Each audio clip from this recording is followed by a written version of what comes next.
Hai, Assalamualaikum teman-teman. Jadi pada video kali ini saya ingin membagikan beberapa cerita mungkin ya, sedikit cerita terkait latar belakang pendidikan saya waktu di Indonesia.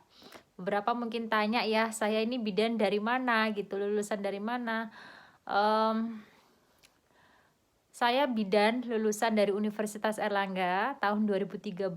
Jadi saya memulai perkuliahan itu 0 tahun dari SMA. Pada saat itu ada 3 jalur untuk masuk ke Universitas Erlangga sebagai mahasiswa kebidanan. Jadi untuk yang jalur reguler ya, dari SMA itu ada SBMPTN, jadi di jalur tulis, tes tulis, kemudian jalur undangan atau senam PTN pakai raport, kemudian jalur mandiri. Nah, kebetulan waktu itu angkatan saya hanya diterima 50 orang. Tapi kayaknya akhir-akhir ini jumlah kuotanya itu bertambah, jadi mungkin sekitar 75 atau berapa gitu per kelas ya. Saya juga kurang tahu, tapi terakhir waktu saya masuk itu 50, tapi kayaknya nambah gitu ya. Terus ada satu lagi jalur, yaitu alih jenjang, dari alih jenis atau alih jenjang gitu ya, dari D3 ke S1.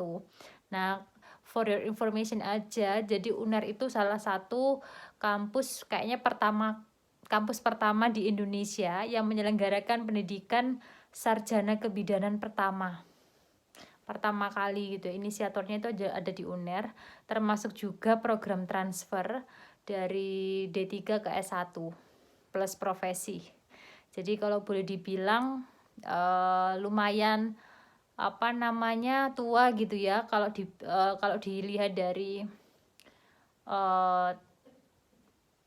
institusi penyelenggara pertama pendidikan profesi bidan gitu. Nah, untuk yang saya pribadi itu saya masuk jalur SBMPTN, jadi jalur tes tulis. Waktu itu 50 orang, 35 orang itu diambil dari mandiri, kemudian sekitar 7 orang itu SBMPTN, dan sisanya dari senam PTN. Nah, itu kalau boleh dibilang itu juga lumayan challenging ya, karena saya itu ya atas kuasa Allah gitu bisa lolos di kebidanan UNER jalur tes tulis SBMPTN, yang mana cuma diterima itu 8 orang. Itu ya 8 orang gitu. Tuh. Dan kalau boleh dibilang memang saya memilih kebidanan di UNER ini memang sejak dari awal saya senam PTN. Jadi saya gagal di senam PTN. Saya sebenarnya juga milih UNER di pilihan pertama saya di kebidanan, kemudian Brawijaya kebidanan juga. Tapi senam PTN saya gagal. Akhirnya saya waktu itu sempat kayak ya udah gitu, belajar lagi berarti untuk ngejar SBMPTN. Tapi di saat waktu yang sama juga itu saya mendapatkan penerimaan gitu ya di Fakultas Kedokteran, di program studi kedokteran, jalur raport gitu ya, jalur prestasi saya di salah satu kampus di Surabaya, kampus swasta. Nah, waktu itu sebenarnya pun kalau misalkan saya nggak mau daftar SBMPTN, saya sudah ada cadangan kampus gitu ya di FK tersebut. Tapi kayak balik lagi gitu ya, waktu saya mau tes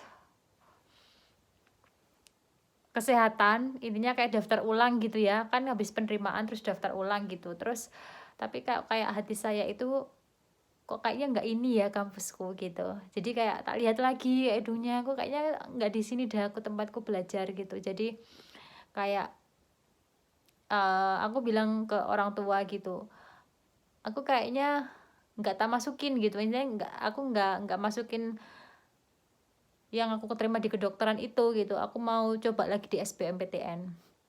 Padahal waktu itu mungkin ya orang tua saya ya insya Allah mau aja gitu ya. Ya namanya orang tua saya kan ya orang desa gitu ya, maksudnya kayak anaknya mau sekolah di mana terserah gitu. Kemudian orang tua juga sempat bilang ya nggak apa-apa, nanti ngejual aset aja gitu, misalkan jual tanah atau jual sawah gitu kan, yang karena memang dipunya orang tua saya itu gitu. Tapi saya bilang oh nggak usah gitu, saya tak belajar lagi aja untuk SBMPTN gitu. Akhirnya saya daftar lagi SBMPTN, saya sempat daftar mandiri juga dengan ambil kebidanan juga. Akhirnya saya lolos di SBMPTN. Itu juga kayak salah satu mukjizat, salah satu kebaikan yang Allah berikan ke saya gitu ya. Dan sampai saat ini saya istiqomah di pendidikan ini, saya istiqomah di jalur ini juga itu semua nggak lepas dari ketentuannya Allah juga gitu ya, yang mengarahkan hati seorang hambanya untuk tetap di jalur ini dan lain sebagainya. Dan ya siapa tahu, nggak ada yang tahu gitu ya, ternyata memang pilihan saya yang mungkin 10 tahun yang lalu gitu ya, 2013, sekarang hampir 2022 gitu, hampir 10 tahun yang lalu, kalau misalkan saya jadi ambil di kampus Fakultas Kedokteran swasta itu, mungkin saya kan nggak bertemu sama suami saya juga gitu.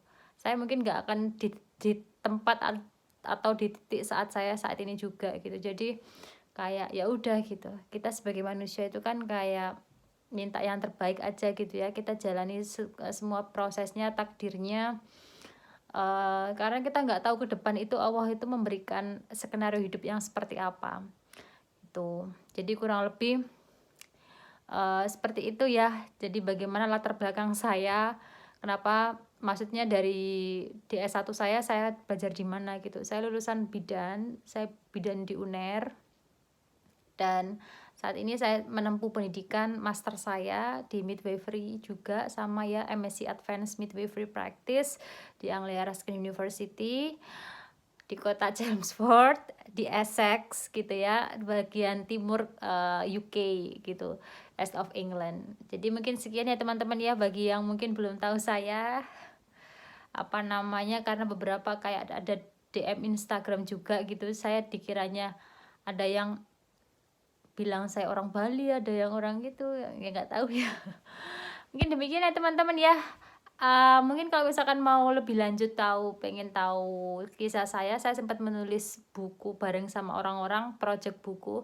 Jadi Plexus Memorabilia itu jadi catatan-catatan kumpulan cerita orang-orang yang berjuang masuk di Fakultas Kedokteran Universitas Airlangga. Jadi itu nggak hanya dari kedokteran saja, tapi juga ada kebidanan, dan salah satu penulisnya itu adalah saya.